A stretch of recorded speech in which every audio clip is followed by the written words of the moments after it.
The bugs working this down.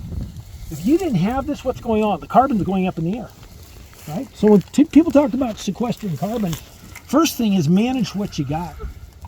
Funny thing, nature sequesters carbon. When plants are growing, when you have photosynthesis, which is taking the energy from the sun, and you have a green plant, which I don't know if anybody's aware of this, but with all our fancy technology and everything we figured out, we still cannot build a solar panel that converts energy as well as plants do. Okay, and then these plants convert this energy into sugars, and they're very leaky. So to make a short story, they have very leaky roots. Part of the energy they're using to grow, part of it they're leaking into the soil to feed the microbes. The microbes trade. Basically, there's a black market going on. They're trading minerals for the sugars. Okay, and those sugars are staying in the soil. That's how we're sequestering carbon. So it starts with all these different functions going on. I don't know if anybody here works for the state parks or has worked for the state parks.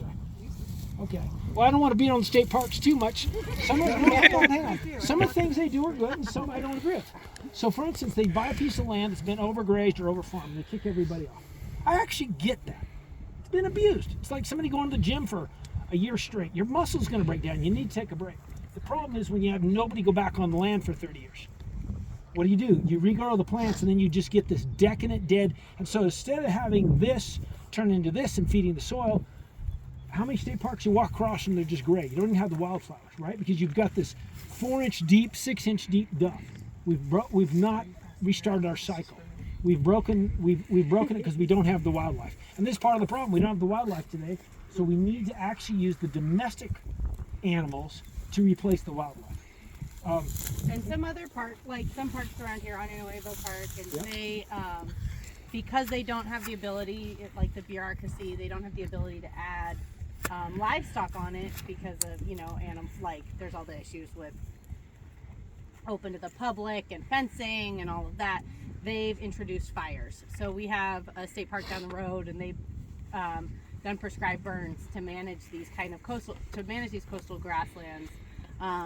For that same reason, just to keep cycling, you have to keep cycling the carbon, you have to keep cycling the minerals, and you have to open up the ground if you want to keep the diversity of all the wildflowers. You see the poppies out here, you'll see a wide diversity of leaf shapes, you'll see a wide diversity of functional groups, and all those diversities feed different animals.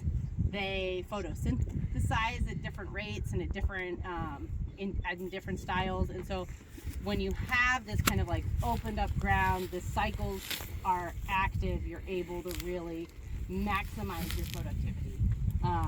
So some people are. I just want to highlight that some of us were using animals as this tool. Sometimes you have to use fire as a tool. In certain aspects, sometimes you have to use mowing as a tool. Right? It all depends on your context and where.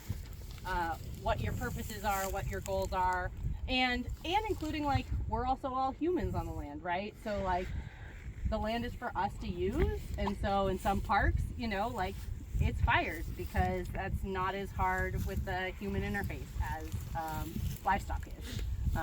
So there's all these different ways to do the same thing. So she was just talking about diversity, right? So these are all plants, right? This is ripgut brome. A name like ripgut's not something you really want growing out here, right? But we're not going to spray to get rid of it. This gets really, really pointed. The cows can't eat it. It gets in the mouth. Even the goats don't care for it. That tells you something if a goat won't eat it, okay? Yeah, right. But there's a reason it's here. It won't be here if we manage for other plants to outcompete it. But look at all the different leaf shapes, right? Look at all the different leaf shapes. Well, I just dropped a poppy. And the reason you want all these different leaf shapes is we have an X amount of energy coming down per square foot or per meter. If you're a single, what they call monocrop, like so much of our conventional agriculture, it's all one leaf shape, it can only grab so many angles, has only so many angles to grab the energy. But if you have all these different leaf shapes, so some lady in here mentioned about planting a cover crop. And generally, if the cover crops are multi-species, 5 is just getting started, it's 15, 20, because you want all this. I mean, when you look at lands that are really functioning healthy, there's so many different plants out there, and so that's one of the things and it was kind of like what Haley was saying there about having all these different plants to not only grab the energy, feed the animals on top, but then to feed the different microbes underneath. So do we worry? I mentioned this earlier. Do we worry about these thistles? Not really. Okay. Even when we didn't have goats, I'm not going to worry about them. There are certain places we've got the cows to eat them. Some places we don't. If you look behind you, you've got quite a stand of hemlock, right? Do I like that? No. I'm going to get around to doing something about it, but I'm not going to. I'm going to spend more time focusing on this land I'm standing on that I can improve and slowly corral that. That hemlock's there for a reason. Somebody somehow created a situation that made it advantageous for that hemlock. And a lot of times it's where we've put too much nutrients, we've created bare soil, we've created some other situation.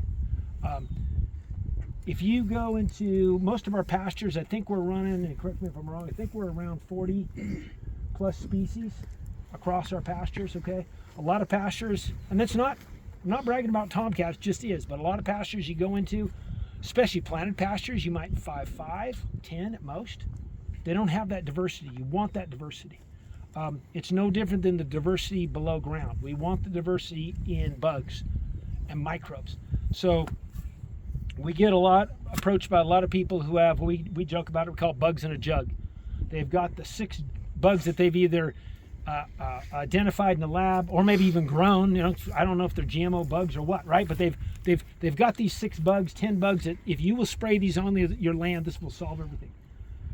In nature, there are so many thousands, tens of thousands of different bacteria and fungi.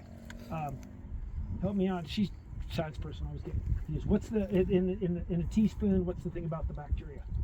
Oh, I don't know. It's like there's more bacteria in 1 teaspoon of soil than there are humans on the earth. And we got what? More biology, bacteria, fungi. Yeah, Yes. more biology. Okay, so to think that we are smart enough to figure out the 6, 10 microbes that we need to spray on a field, our ego is really out of control. We need to have a little more humility with nature, right?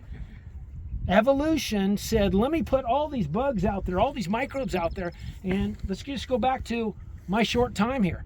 14 inches of rain. That's one kind of microbe that year went, woohoo, it's dry, we like it dry. And last year they were like, oh damn, 52 inches of rain, we're not getting. The ones that really wanted the wet ground exploded, grew. We're seeing this with the plants. We're seeing different grasses last year than we've seen in a while, and we're seeing more of them this year because we've had two good years in a row. Okay, just look. Oh, well, I was just saying last thing. Look around this group of people. You got some diversity here, folks. Right? Your backgrounds, your heights, your color, your length of hair, the whole thing. Right? If we all look like the same thing, we might as well be a bunch of robots. It's about evolution. It's how we migrate. Yeah, somebody's pointing it. There we go. I was just going to say, and we didn't come to this decision on microbes, or as Mark called them, bugs in a jug. They're also called like microbial inoculant solutions. Thank you. And so it's like similar, it's a similar idea of like buying a probiotic and taking a probiotic. And so in some contexts, those are actually really valuable. And we've worked with some consultants who have had great success with microbial inoculants, especially in croplands and regenerating croplands that have just been abused for so long. Because when you till regularly, spray like herbicides are not only herbicides, like Roundup is also an antiseptic. So it basically just kills all the microbes in your soil.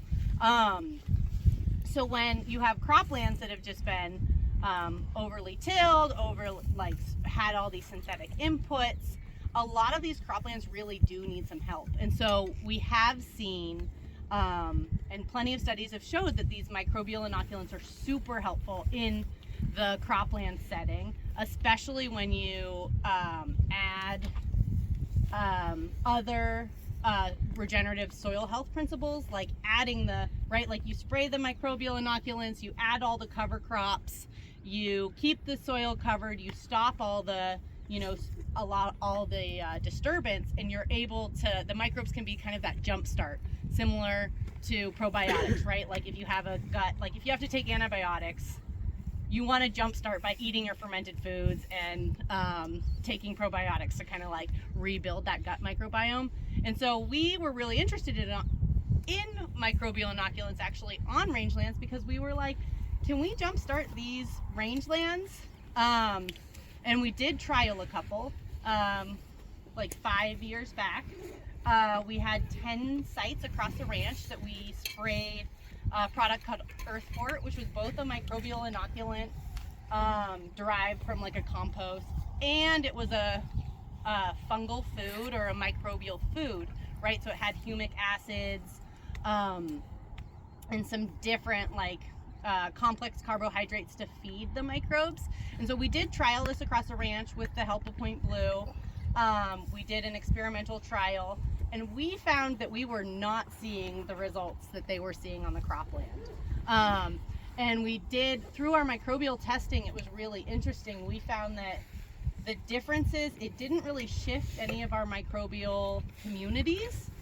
And we found the biggest difference between our microbial communities was the location on the ranch.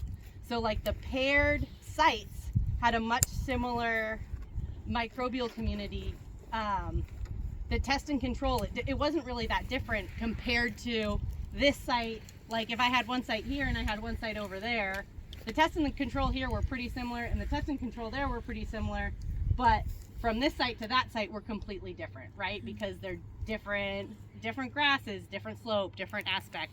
And so I think in a landscape that's not a farm field, and we already have all this existing diversity in both terrain and plant communities, we found that the microbial inoculants were just not,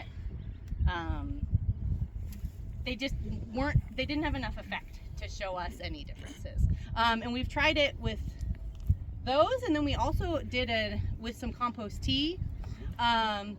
We saw a little bit of results with the compost tea, but again, I think with the existing diversity that we already have out there, we just weren't seeing the results that you would see on a cropland. But we have partners that the same people that were working with us on this project are working in, almond, like with regenerative or with almond growers in the valley, and just adding those microbes, they're seeing a huge like yield increase and they're seeing like less disease and stuff. So there is a context where something like a bug in a jug is helpful, especially in a more intensive like cropping situation. But out here on the rangelands, it just wasn't really for us. So I'm just going to add to that. So you guys have been to the Heritage Orchard in Saratoga that Orchard Keepers manages. And when they planted the apricots there, they actually inoculated the roots before we planted the trees. And so there was this inoculant dip that we put the tree in, and then we planted it into the ground. So that's an orchard setting. Here we're talking about rangeland. So one helps in one area, but not as much maybe in another area. And then you have to figure out what are the different options that you have to look at. But they use those microbial inoculants on the apricots. Yeah. And we've had great success with them actually in our garden, right? Like in our little market garden, we've sprayed them, and it's been very successful. Yeah, it's so, and I'm glad Haley brought this up because it's so context specific. I think where I was speaking to was, because the one she was talking about is you might see it's a natural grown from compost, so it's very diverse. And it's these ones that are just a half a dozen microbes that are going to solve the issue. I want to shift to talking about regenerative principles. So everybody we humans, we want to get into practices. We want to do things. What do I do? What do I plant? What do I till? What do I cut? What do I harvest? And in regenerative agriculture, we like to think about principles. What are the principles around managing it? Because if you understand the principles, like understanding the right question to ask, then depending on your context, you will apply a practice.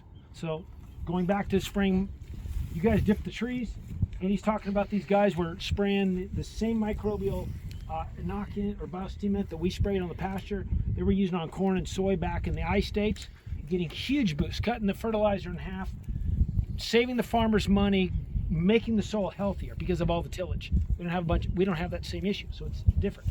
So the very first thing about regenerative practices are you got to know your context. And several companies out there have run into it. One of the biggest ones was a group called Understanding Ag. They're the ones that kind of came up with this concept because the other 5 practices were kind of known around the world, but people were having trouble learning this and going back and then being it maybe the first 2 years they'd have success, and then they would kind of fall off the edge because people were still working from that recipe idea. So understanding your context is whatever you see here, you can only walk away with the practices and ideas, and then you have to, wherever you go next, you have to adapt those. So that's understanding your context. The next one is minimize disturbance.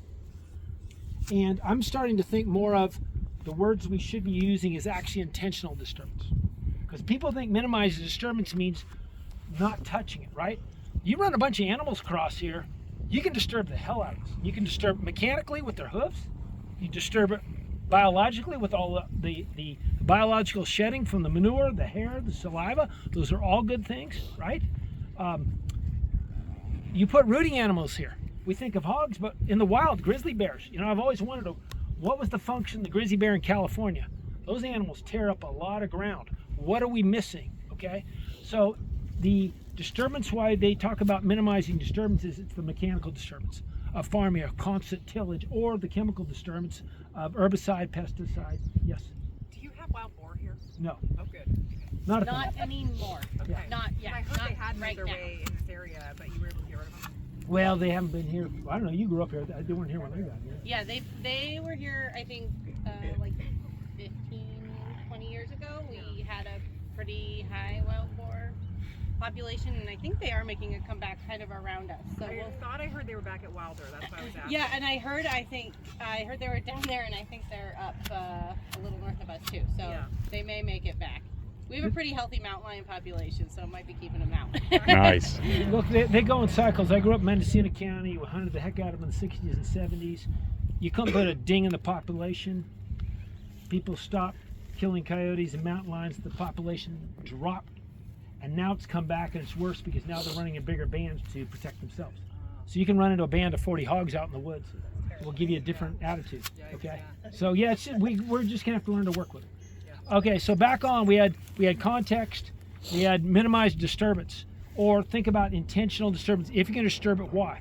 For instance, if we want to actually allow this grass, this field we're standing, to have a long recovery, put its roots deep, build soil organic matter, and then we want to lay this down, we might pack these cows in as much as 1 million pounds per acre. It's equivalent of 1,000 pound cows in 1 acre, 210 feet square. You can do a really serious disturbance, and then you get off. It's like what I was saying earlier down there about the wildebeest. They do some serious disturbance. That is good disturbance as long as you leave. It's like you going to go get a massage, and if they do a deep tissue massage and it's good, the first hour. Hour number 10, not so good, okay? It's called torture. That's what we're doing to land. So minimal intentional disturbance. As we talked, just to add, since I talked about the bale graze, right? Like the bale graze was an example of that. Was just adding a lot of, it's, in NRCS, they talk about it as like accelerated practices, right? It's like an intentional disturbance for a purpose. And for a limited amount of time. And for a limited amount of time. Yeah, and optimizing it. So the bale graze, we actually, just a little, like, to show how to optimize it and do intentional or like disturbance, we adapted the bale graze from producers that were doing it in the Midwest, and they do it actually when when the ground's frozen, right? So they feed it, they put these bales out, the ground's frozen, and then when the ground melts, so they do it in the winter, so then when the ground melts, all the nutrients and manure kind of like soaks into the soil. We realized we couldn't do it in the winter, because if we feed that many bales in the winter in such a tight spot, our ground isn't frozen, so it's muddy. So what you're doing is you're actually just compacting, and you can create like a lot more problems by doing it in the winter. So we decided to do it when our ground was the hardest, which is not the same as the Midwest. And so we did it in the late fall, and we found that that was the best way for us to optimize our disturbance. What does NRCS stand? Natural Resource Conservation Service. So they were developed after the Dust Bowl as the Soil Conservation Service, and they have people across the state, and they'll come out and help farmers create a conservation plan So they're looking, like, they inventory their resources, they look at ways to basically optimize practices and implement conservation practices on farms and ranches. And forest lands. And That's who I got my grant for, the forest conservation. and plans. forest lands. And they can also help, so they'll help with technical assistance, and then they can also help connect you with financial assistance through to help implement conservation practices. So the guys at the Heritage Orchard, they work with NRCS directly, and I've actually been on conference calls with them and on NRCS.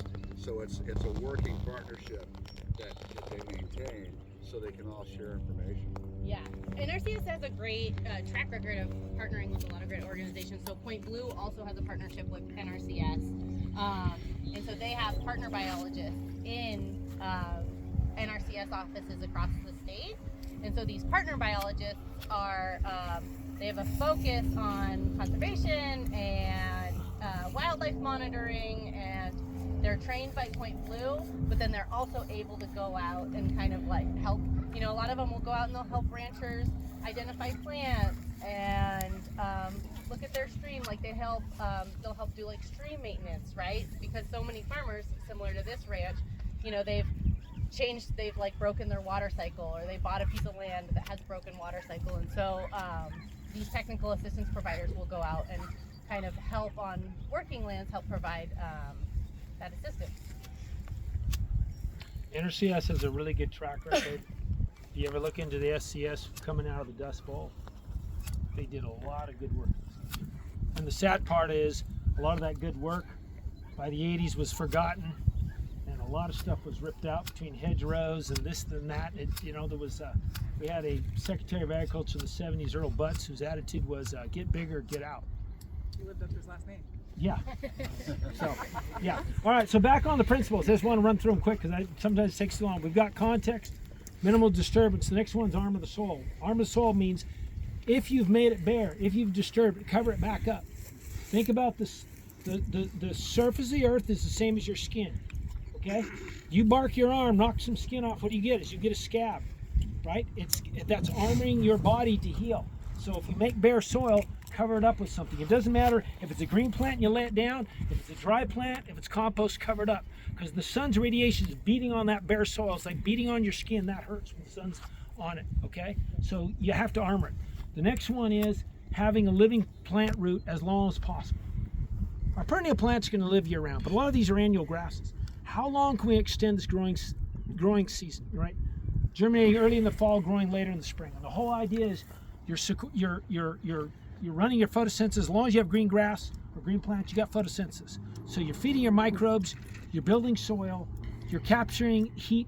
You know, as this plant grows, as you have evapotranspiration, and I forget the calculations, but for every bit of water it's evaporating, it's actually cooling. Okay, so this is part of the actual cooling mechanism. I think of the earth sweating as these plants grow. So it's why in places where you have a lot of green grass, it may be a little more humid, but the air is cooler versus a place that doesn't. Okay. Run through. Let's see. Living roots, biodiversity. Next one's biodiversity. We are showing you with the plants. You want biodiversity not only with your plants. You want biodiversity with your animals. We told you about the goats and the cows. We do also have horses. We've used those. Actually, we've used the old retired horses. Haley and I at certain points before they just got too stove up. We had them up on some hills. If you got to feed them, we might as well put them in places with a lot of briars. The horse gets bored all summer, and they help manage some of the quote-unquote weeds and cycle things cows can't eat. Adding the different species in, you also have to think about your wildlife. We have a high population of deer here. Somebody was asking when we were walking out here about coyotes and bobcats. We don't have a high population of coyotes. We have a pretty good population of bobcats. We used to have more of foxes. You want that diversity. We actually need more of those little predators, the mesopredators. We have way too many rodents. In the summertime, we can pull out June or July. We can pull out of a pasture, come back in 3 months. Like, where'd the grass grow? Yeah, it's our voles, it's our gophers, it's all the little rodents, and so we actually need more of those mesopredators. So this is part of the diversity above and below ground. Then it goes clear down into the microbes. You want all this diversity of microbes, and then the hundreds of thousands of bacteria and fungi, the different roles they play. And then the last one is animals. You need animals on the system. And I know there's a lot of beliefs about either being a vegetarian or being a vegan and this, and I think each person can eat their own thing. But when you think about how you manage the landscape, I think you have to think about how these landscapes evolved. And none of these landscapes evolved without animals. These plants evolved with something eating it. Something's got to cycle it. And I don't know if we want to go back as far as time of the dinosaur. You only want to go back as far as the mastodon, at what point? But something came along and either ate or stood on this. Because if it doesn't, it becomes a very decadent landscape. So one of the things, there's two ways to look at things. First thing, if you standing here, put your hand down on this road a minute. Those of you who are standing on the road, just put your hand down and get the temperature. What do you think of the temperature? Okay? Toasty. So, it says it's 96. Whoa, that's rad. Okay? That's so neat. You go over here to the grass, and you pull it apart. It says it's only 88, 85. Okay? And if I get into this deeper grass, pull it apart, I'm down to 70, 69. Okay? Microbes like it around 70. At about 90, they start shutting down. 100, I can't remember, it's 101, 102, they start dying. So why am I picking the road? We don't grow things in the road, but that's what our Central Valley looks like. Driving down the coast, right? We leave these, so what feeds our plants? Microbes feed our plants. What are we doing to our microbes? We're sticking onto this giant microwave up here and we're just nuking the hell out of them, then we're asking it to grow. Not a good thing, right? Not to mention, like, just holding water, right? Like, you have a fairground like that and you lose your water, and in California, water is such a limited resource. It's the limited resource for us. So, yeah, holding all these regenerative principles there to protect the microbes, but they also are all very important in capturing and holding water for as long as possible. So Haley's right. Little bird thing going on behind you guys. Oh yeah. Just so you know. I think she's teaching them to fly.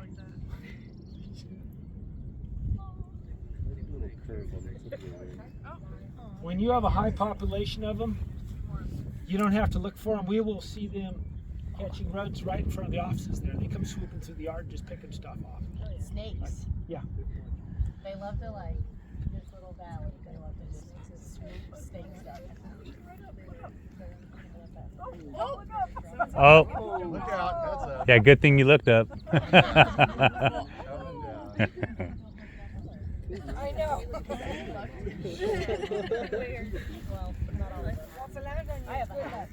It's good luck. Okay. So what Haley was talking about a minute ago, if you think about it, we've gone from, just in a few years, we've gone from droughts to floods. Yeah, it's got a little bit about climate change, has a lot about how land's been mismanaged. When water, so there's a term called effective rainfall. We do not control how much, it's going to rain this weekend. Do we have any control of it? No. But what that water does when it hits the ground, we have a lot of control of it. If we make all our pastures grazed off short, like that road, that rain hits here, it takes off, runs down. If you notice on the other side of this electric fence, when you walk down, we moved the bulls out of here just a few days ago. How much grass we actually left?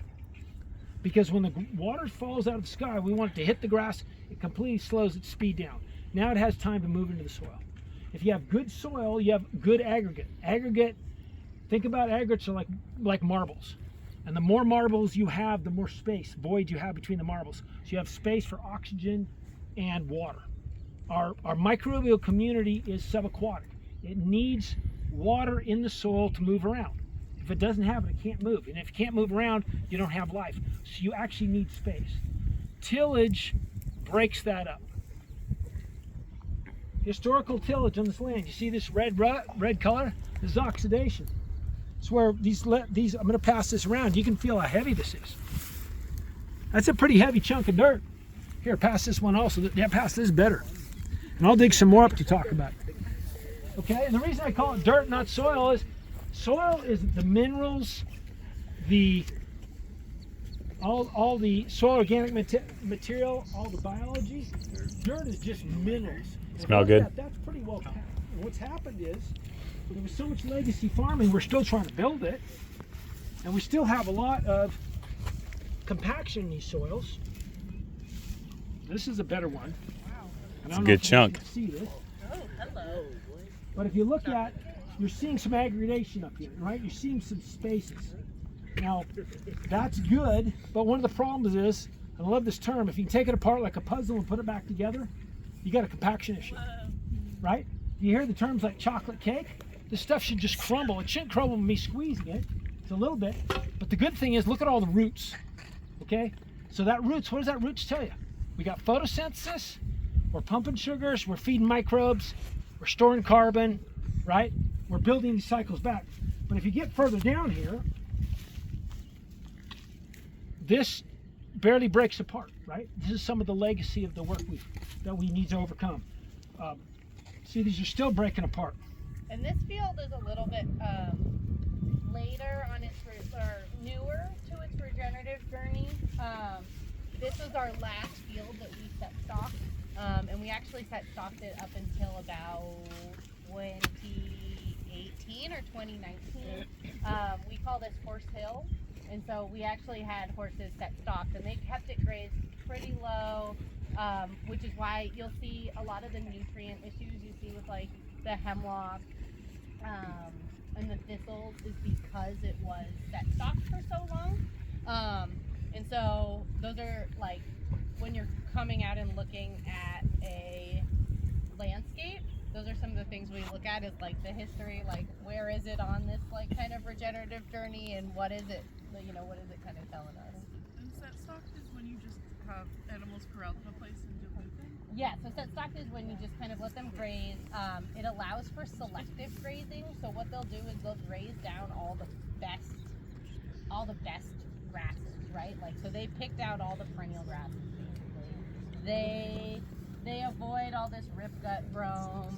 They don't like have even impact. So a lot of the time what you'll see is you'll see these like loafing areas where they'll get a lot of nutrients, like a lot of nutrient deposit, and they kind of, it's just detrimental. A lot of the time you can have like, yeah, it's detrimental to the soil. And so what we do with holistic plant grazing is we move the animals in a way where you get like better nutrient and manure distribution. They aren't on it year round, right? So you allow for rest and recovery, and by moving them in smaller cells also you make them less selective. So instead of just picking out like the perennial grasses and the best feed, they kind of they do a better taste of everything. And so you're kind of like resetting the succession instead of allowing for, you know, kind of like the trashier plants or the undesirables to take over. Sure, we can put it back in. So and part of what Haley's talking about there is you can really read land by, for instance, by the hemlock. Why is that all there? Or if you folks know what, I'm looking around for some juncus I don't see here. Well, here's a dock. This will tell you there's too. a dock. That's a good. So dock should be growing in a very wet area. So why is it growing here? This isn't a very wet area. We've got our water cycle's broken. Our land our soil is so compacted still that what rain falls is staying there so long that the dock can actually grow. It shouldn't be growing up here. It should be growing down more in the riparian areas. But we will see juncus up on some of these side hills where it's just been either over farmed or over compacted from livestock. And so you have to learn to read the soil, read the landscape. You Yes. guys have questions? Let's pause for a second and just sort of see questions. Is this all sinking in? Is this what you want to be learning about? Could you describe the process of bale grazing? You basically take a large bale, not your small typical size bale. So we use about 1,000-pound bale, and the goal is to quote unquote waste 20 to 30% of it, and that waste is actually feeding the soil. So we put those out. You move in it. You have to do your calculations depending on how much livestock, how many bales you put out. They're utilizing that hay. They're soiling it with all the manure and urine. It's heavy inoculation, heavy cover, and then you move on. And are those like giant cylindrical bales that city drove? They can be that or they can be square. Yeah. Okay. Yeah, doesn't matter the shape. To give you an idea of like how it looks, on our landscape, we had 100 cows or about about 120 head actually. We had our whole herd. We stripped it off in sections that were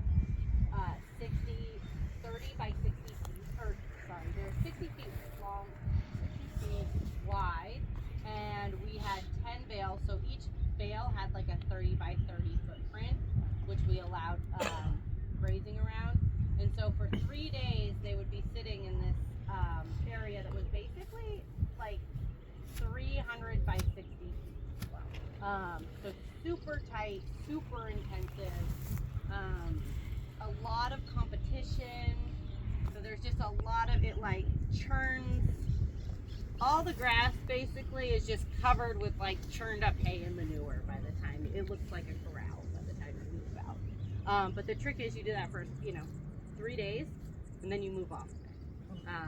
And you allow for it to recover. And by doing that, you are still like keeping the soil covered. You've maximized your disturbance by adding, adding inputs or optimized your disturbance and stuff. Are you worried about predators? You have all your cattle in one tight little spot? The cattle are big enough, and actually they benefit from being tighter. The only time we really worry about predators with them is during calving, if they're too spread out. And so one cow, it's hard for her to protect her calf against like a pack of coyotes or a mountain lion, but they strengthen numbers, like the tighter you keep them, basically the more protected they are. The goats are a little different where you have to add like a livestock guardian dog. But the cattle are pretty, they're fierce. We also have added, we've bred for, we breed for more protective mamas, and we've also we've incorporated some horned cattle into our herd to help with predator problems, because they just have, the horned cattle they're a little more aggressive and just a little scarier to the predators. More territorial. Yeah. So you kind of answered what I was going to ask. I was going to ask if you had multiple species of cow instead of just like I don't want to call it like a dairy cow, but like You mean multiple breeds, yeah. And one of the reasons we do is we're looking for environmentally adapted animals. So if you drive across most of the states, beef cows are black. Yeah. They're supposedly Angus, but there's a lot of, we did DNA test them, there's a lot of cows wandering around with a black hide that actually aren't pure Angus, but Angus, black cows at the market get you an extra price. So that's why people chase them. But this landscape doesn't look like Ireland and England to me. That's where those cows came from. And so we really were looking at, okay, what kind of cattle developed in a Mediterranean style climate that like these hills, that deal with the brush. We brought in some African blood, actually from South Africa, that had been crossed with English cattle. And some of our quote-unquote brush fences we found that don't hold the cattle anymore, because these cattle are so used to brush, they're like, that's just a rubbing post. Now, whether we get them to help us manage the brush or not, we don't know yet, but it's getting an animal well adapted to your land, and that wouldn't matter if it's cattle or what have you. You guys ever thought about trying to get Thule elk here? Go ahead, answer that one.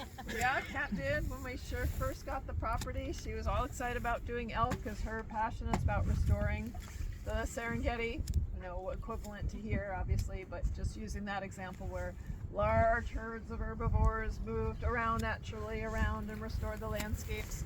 And Department of Fish and Game said, well, you will need 2 14-foot fences around your entire property. And the bill for that was, I think, about $500,000. And she was like, how about cows? Is that the same with the bison too? Yeah, they're just harder to make, and people talk about that, that we should have elk, not cows, but even elk would need to be moved, and even elk. This isn't a big enough place to let them graze to free roam. No, and they don't herd as comfortably as a semi-domesticated cow. So we know plenty of people who are ranchers in the Rocky Mountain West where elk herds are always constantly moving in and out, naturally migrating across, and they've tried to herd them, and that's, if you want to actually control where your animals would go, you're going to have to stick with something that like look at the problem they're having at Point Reyes with the farmer, the ranchers, and you got it. They might make their way down here though. me. Hopefully. Other questions?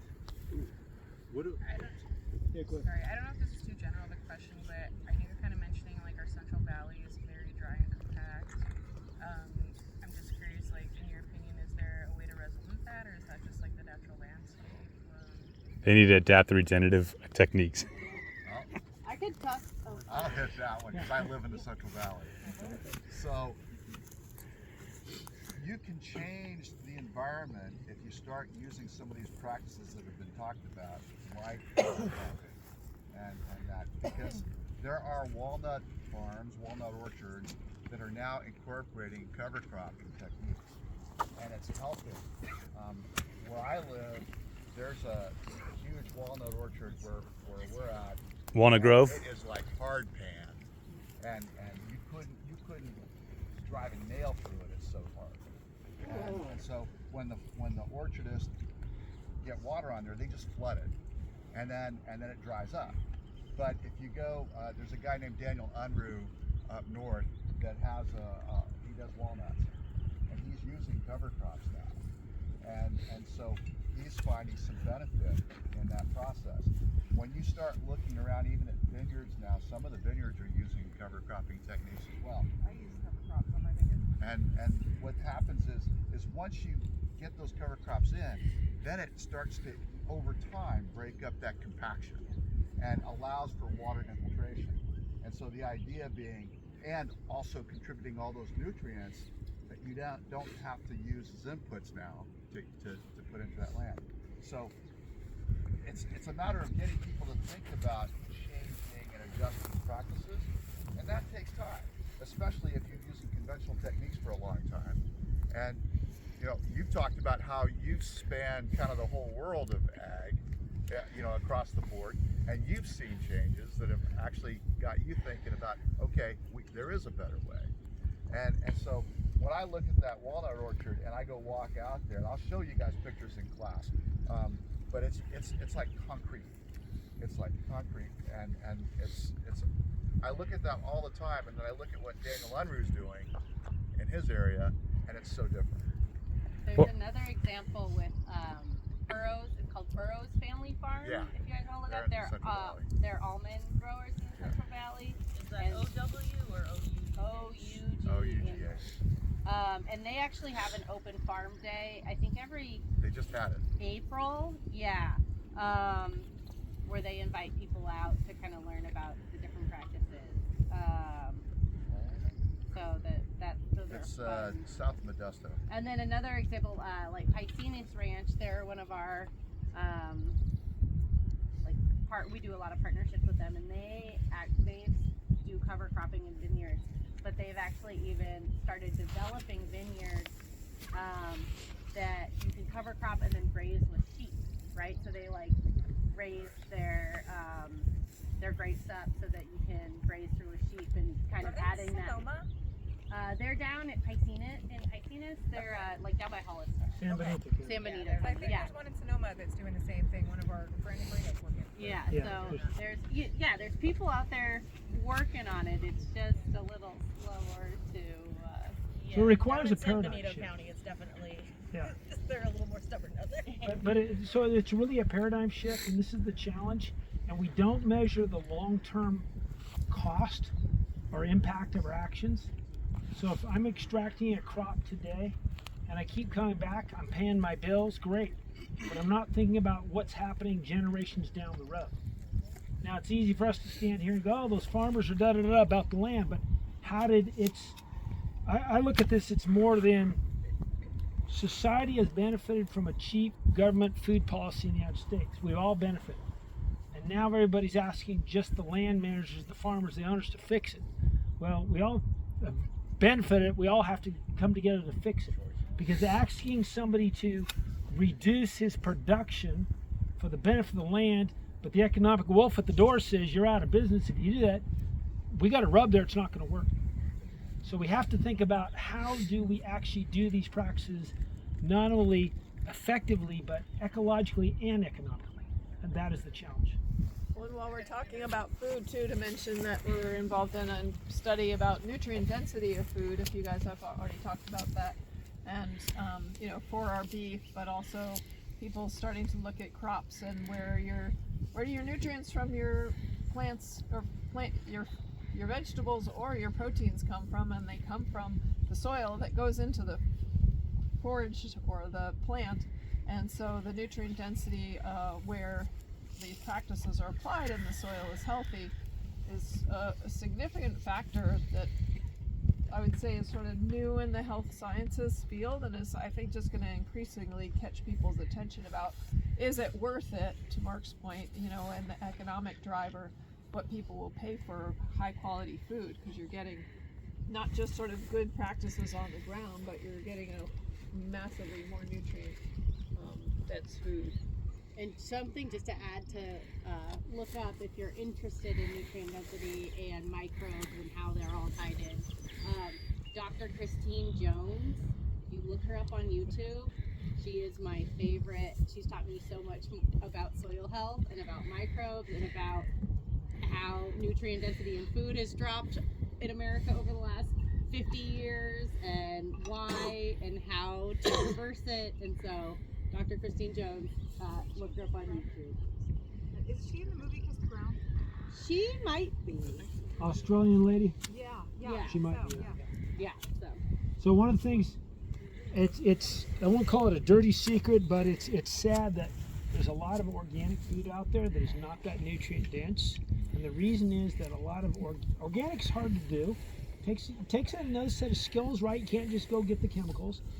But the problem is that organic farming has relied too much on tillage, and so they've got conventional's got herbicide, all the sides: herbicide, fungicide, pesticide, Rodenticide.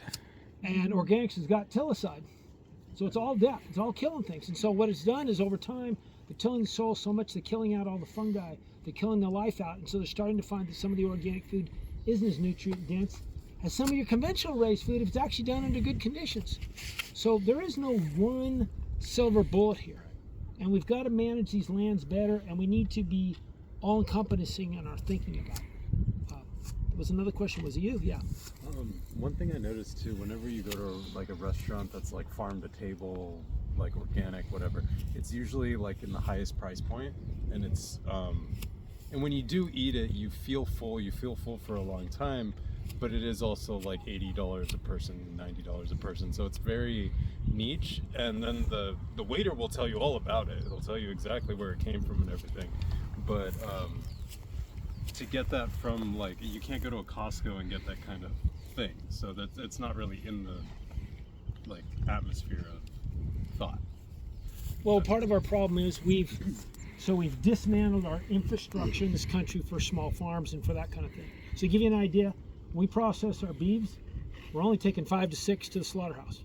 And how much do you charge for? But hang on, let me just finish this. So we take 5 to 6. We're hauling them clear to Sonoma County. Those are small slaughterhouses, so they're very inefficient. They're being as efficient as they can, but Tyson at one of their slaughterhouses might be killing 2,000 a day. They've got the most efficient, so just the cost of beef alone. And when they're hauling them, they're hauling 40 head in a truck. We're hauling 6. We pay the same driver. The 2 drivers are making the same, so you start seeing these costs. That's why when you show up at a restaurant or you buy it, why these extra costs? Because we don't have this infrastructure. And it wouldn't matter if you're a farmer or a rancher. Without the proper infrastructure, we don't have a level playing field. Sorry, go ahead. What was your question? Well, that's kind of what I was going to say. Is just like how, like the price of the meat per cattle or whatnot would go up because of what you just said. Yeah. Your input costs are just that much higher. And so one thing we're doing to work on that, because we have multiple, I mean, what Mark and I do a lot is on the land, and then we have Kathy Webster, who she works on a lot of the food systems work. And so one of the programs that we do in our food systems work is called Beef to Institution. Beef to Institute? Food institution? Institution.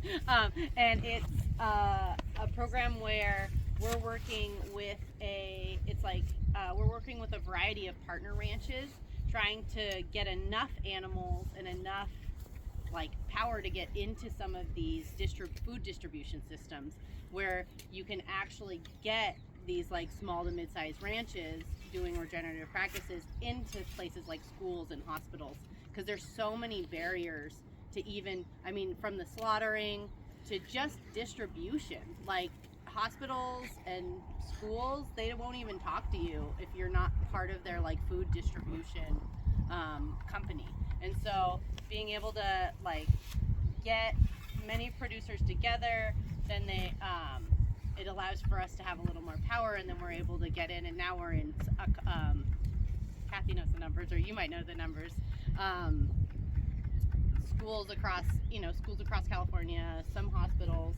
What did Kathy say yesterday? That 6,500 meals a day is what they're Hospitals. serving at At UC Davis Medical Center. Yeah. So like, just to give you an idea of like, if you can get people who are doing these practices into some of these places, you can have a huge impact. But it's just like kind of getting through those barriers, and that's one of the avenues through which we're working and trying to catalyze, this movement.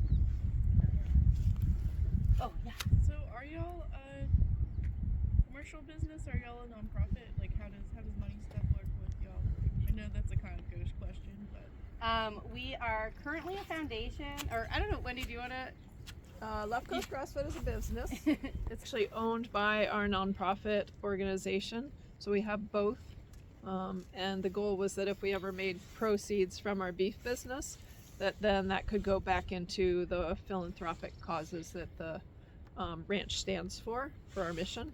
So it's a little bit of a non-traditional structure. And then TomKat Ranch, all of our facilities is owned by a separate LLC, if you know business structures, a limited liability corporation. So we have a few different things going on. We aren't profitable. We're structured to do science and research. So the way I look at it, we have a budget to do our trials. We have a budget to do this. That's our responsibility. When I've worked for this is the first nonprofit I ever worked for. When I worked for for-profits, you had a responsibility to make them money, right? So it depends on how you're structured.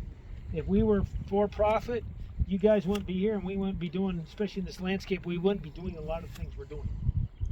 So We you just also have do to figure. internships in the Yeah. summertime, and so our land and livestock team has to spend time, or our beef business folks have to spend time doing that, which an efficient business wouldn't make time for. So that's why the owners have let it stay as a nonprofit, so that we could actually spend our time doing really education as our first and foremost business.